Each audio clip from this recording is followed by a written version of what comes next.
Hi, my name is Katie, and today I'm going to show you how to gift wrap. So the first step that you're going to want to take is you're going to want to get together all of your gift wrapping supplies in one place. That way you're not having to stop and start and go find pieces of wrapping. So I like to do a mixture of paper, bags of tissue, and sometimes even cute little decorative boxes. I'm going to show you a few different objects that you can wrap, believe it or not, even when they seem like the shape is a little bit odd. Of course, if you are an Amazon shopper like myself, that all comes in boxes. Over the next several weeks, I typically like to save those just in case I want to put things in and just wrap the box to make it a little bit easier of a shape. However, today I'm going to show you some more difficult shapes. The first thing that I'm going to show you how to wrap is just kind of a regular rectangular box. I like to go themed with my paper, so as you can see, I kind of have a choice of several different shades of white and gold. And for this one, I think I'm going to choose just a regular Christmas tree. These types of paper are really convenient because they have the dotted lines along them, so you can make straight cuts. But it's okay if you don't have that and your cuts aren't straight, as long as you work on your folding technique. I like to look at the object and think of whether it would be better oriented vertically or horizontally. For this one, I think I'm going to do it horizontally because I think it'll make the best use of the paper. And when you do that, you're also going to want to make sure that you give yourself enough room right here to fold. So for mine, I'm going to give it a little bit extra room. And then I kind of do the same over here and I see, okay, it's probably going to be best for me to cut along this line. And the best way to cut to not have that tearing effect that sometimes happens is to really hold and put some pressure on it. So if I hold down on here, it's going to keep it from folding up. And you should be able to just have your scissors a little bit opened like that. And I'm not even cutting down on them. I just kind of have them slightly open like this.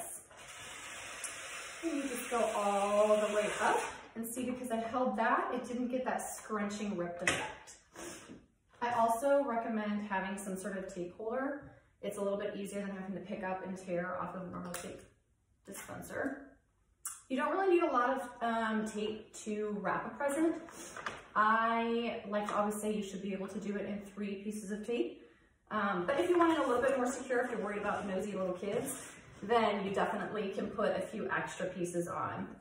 So you're going to want where your fold ends up being to be somewhat along the back of the product. So you want the product facing down so that when they rip it open, that's what they see.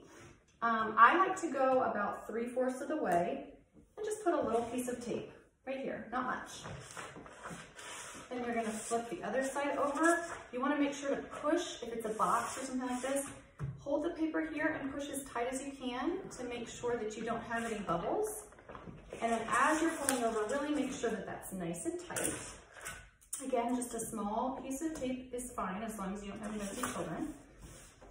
And then now you have your open piece here. So there's a couple different folding techniques, and I'll show you both, and you can kind of use whichever one seems to be a better fit for you. One is to take both sides and just flip them both in and flip it all the way, if you can see, until it gets flush with the product. And same thing over here, and then you're just gonna make that nice and tight. You flip your package over, you do the same thing over here, nice and tight. Now as you'll see here, I've got a little bit of extra flap there.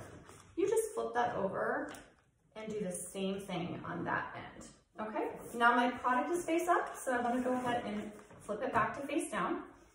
And you want to find that crease that we talked about before, and you really want to accentuate it. So you just kind of push the paper down until, again, it's nice and flush. And that's going to make those nice tight lines. You can even kind of take your fingers and go across it like that. Then you're going to take this, and I like to put my finger here so it really stays in that crease, and fold it along that and come up behind. And really pull it nice and tight. One small piece of tape, and there you have it. to show you a little bit different. Some people that have a hard time kind of pinching in the sides, you also can just start by pushing down on the top. Don't crease all the way yet. And then you're gonna push your finger in until you kind of make a little corner right here. And fold that over. Same concept as before, really make it nice and tight. Same thing over here, you're really gonna push and fold and make that nice and tight. Pull it up. And one small piece of tape. So as you can see, there's two different styles here. They both kind of get the same effect, right? It just depends on what your preference is and how easy it is to fold. I've got long fingers, so I have the ability to kind of tuck them in there, but to each their own. So that is just a plain regular box gift wrap. If you want to get a little bit more fancy, then you can do ribbons. There's bows that just come with a sticky and you can put those on there. I like to get a few pieces of ribbon, especially for the little girls that I am buying for. And looks like this one's having trouble, so I'm just gonna show you these. They like it to be a little bit funner. So if you keep these and get these rolls that are already kind of put together, I just grab the pieces at the end and I just kind of roll as I go. You'll sometimes get little snags, not a big deal. You can just kind of unroll it a little bit to get that going. I like the idea of more over less because I really want to make the bows nice and big and pretty, especially for, like I said before, little kids or little girls, because they really appreciate a good bow. So I think about where it would need to be, and then I just go a little bit extra, cutting both at the same time. And so what you want to do is find where that middle point is. And even though it sounds odd, you want to start that on the bottom side of the package, straight across, because, oops, I'm sorry, because you want the bow to be on the top, right?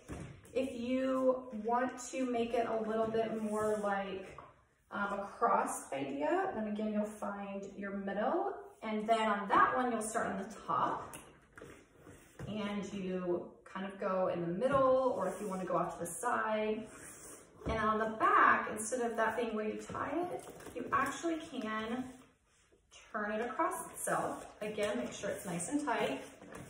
Flip the package back over, and then that's where you'll make your knot. You're going to want to make it nice and tight so it doesn't slip off. Kind of hold the knot down here as you pull, and that makes it nice and tight. Now I'm going to throw on a little bow for some added fun. And just a little piece of tape folded on itself will work if they don't have the self-adhesive. And you just kind of push that on there. Make sure not to push too hard to break the wrapping that you've just done. Now the best way to make a perfect curl is to actually keep your scissors closed. And you're going to want to start at the base. What you want to do is find where the natural curl of the ribbon is. The ribbon came on curled rolls, and so it kind of, as you can see, has a little bit of a natural curl to it, and you're going to go with the curl. So I can see that this is curling under. So I'm going to take the flat edge of my scissors. I'm going to pinch the ribbon here, kind of like that so you can see better. And with my thumb over the blade, I'm going to pull it tight. And then sometimes I kind of move it and re-pinch, pull it tight. And again, my thumb's really snug against the blade to make a nice tight curl. And there is your fun curl. And then I'm going to do the same thing over here on the other side. And you have two nice curls. What I like to do is I like to kind of fluff them up a little and just see where they naturally fall in the package. And then you can kind of tuck them underneath this bow. If you need to tape them down to make a certain effect, you can. But that is our finished product. Okay. I'm going to show you some examples then of doing a gift bag. So a lot of people will just take a gift bag, and maybe when we want to wrap a ball and aren't comfortable wrapping a ball in wrapping paper or don't have a box handy, you can put that ball in your gift bag. I like to have a little bit of fun with gift wrap colors on tissue paper. So I'll look at what kind of complements the bag, and then you're going to pull out your tissue. I like to do an overlapping method. That kind of gives it a little bit extra depth. So I'll take my 2 pieces of tissue paper and I put them a little bit offsetting. So for this one, as you see, they kind of overlap like that. I'm gonna find somewhere in the middle. I'm gonna put one hand under the tissue. This hand, I'm gonna go right in the middle and kind of push down like that. And the hand underneath is gonna grab it.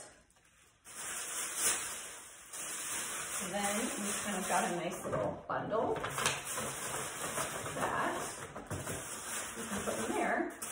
And really with just 2 pieces of tissue paper, I've kind of filled the bag, and it's made a nice, neat little gift.